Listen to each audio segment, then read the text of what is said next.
Ladies and gentlemen, welcome back to Gaming with me, Tony Mo, and we're here today on a Monday with some food for thought. It's been a while since I've done food for thought on a Monday. I've been doing it all throughout the week, but Mondays are always a great day. We're all getting back to the swing of things, or at least a lot of us are.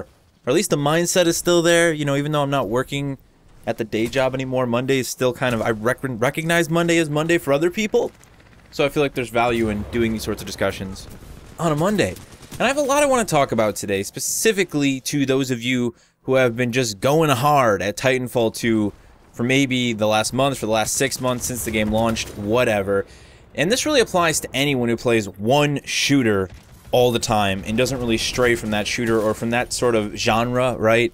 Like, I think Call of Duty in a lot of ways plays and feels the same way as Titanfall 2 when it comes to core gunplay, like the standing still shooting stuff, and that's mostly because Respawn is to thank for that original gun feel that Call of Duty now holds to its core gameplay component.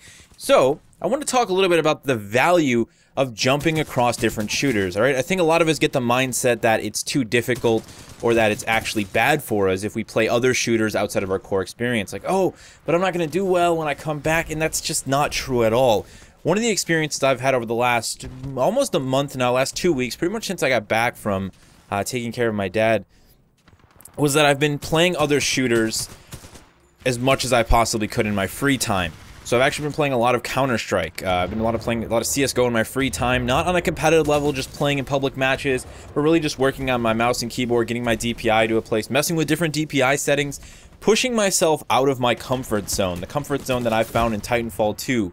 That I found in, you know, games like Call of Duty, Black Ops 2, Infinite Warfare, and even in games like Battlefield. You know, these are games that I played for good chunks of time, and then I found myself here playing Titanfall 2 for this extended period, and I got to a point where I was like, okay, I'm doing well, but why is my aim suffering? You know, it was doing so well for a little bit.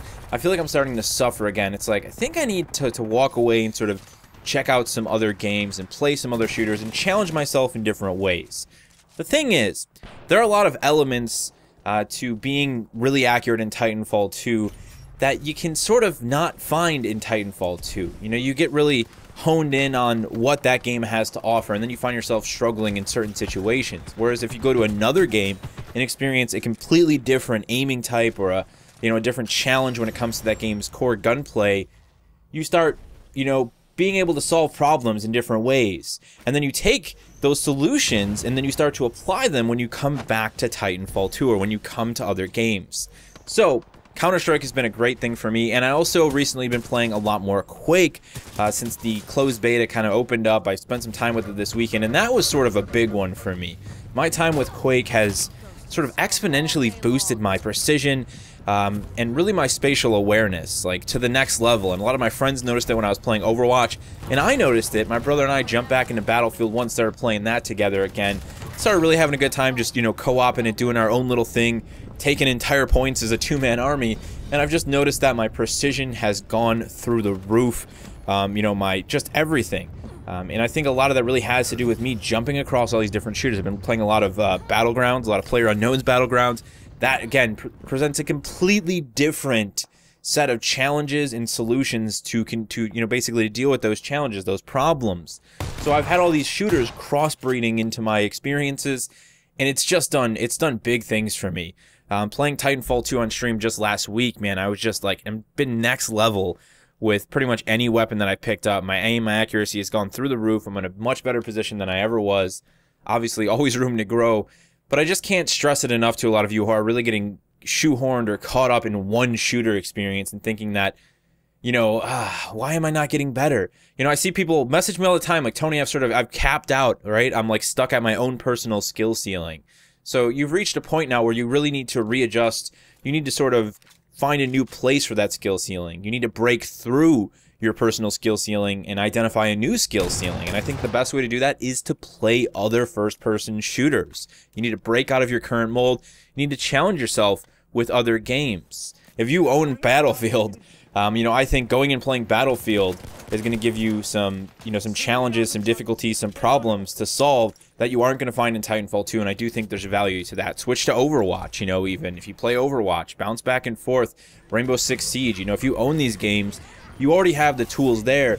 go and use them. You know, spend some time, spend an hour there, an hour here. You know, put in the effort to actually get to a good place within those games. Don't just go play them, get thrashed, and walk away. No, actually, you know, set yourself a goal and say, okay, I want to, you know, I want to get my aim down. I want to at least be able to do this precisely, and then go for that goal. And once you do, I think you're going to learn a lot along the way. So there's my personal recommendation, some food for thought for the week ahead. I know there, like I said, there's a lot of you who, that's probably the most common thing I get whenever we talk about like personal skill level or progression, or you know, are you still playing the game, for example. That video I did had a huge number of these questions. People are like, I've just kind of burnt out, I can't get any better. You just need to find a new challenge for yourself. You know, you've been doing the same thing again and again and again.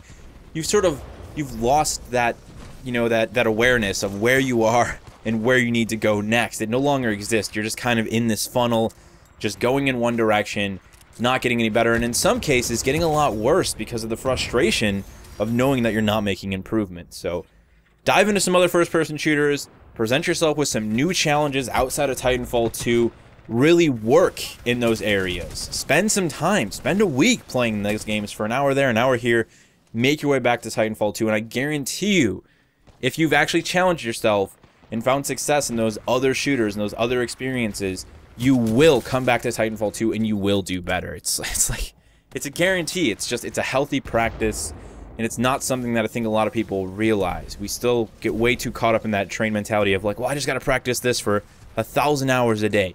Now, even people at a professional level, they go and play other games, you know, and this works outside of first-person shooters. You know, you want to know Valentino Rossi, Superbike world champion, one of the greatest that has ever lived.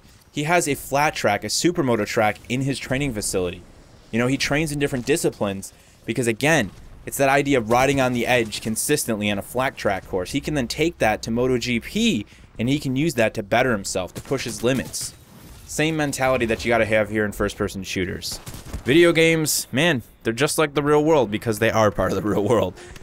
Head on out, guys. Take this food for thought. Come back to me at the end of the week. Come back to me a week from now. Hit me up on Twitter. Hit me up in the comments section. Let me know what your experience is like. I love seeing people dedicate themselves to improving and really taking on these challenges that I present. You know, actually giving some food for thought to the food for thought I've given them. Thank you so much for watching. And as always, remember to play smart. Remember to play to challenge yourself. But most importantly, remember to play for fun.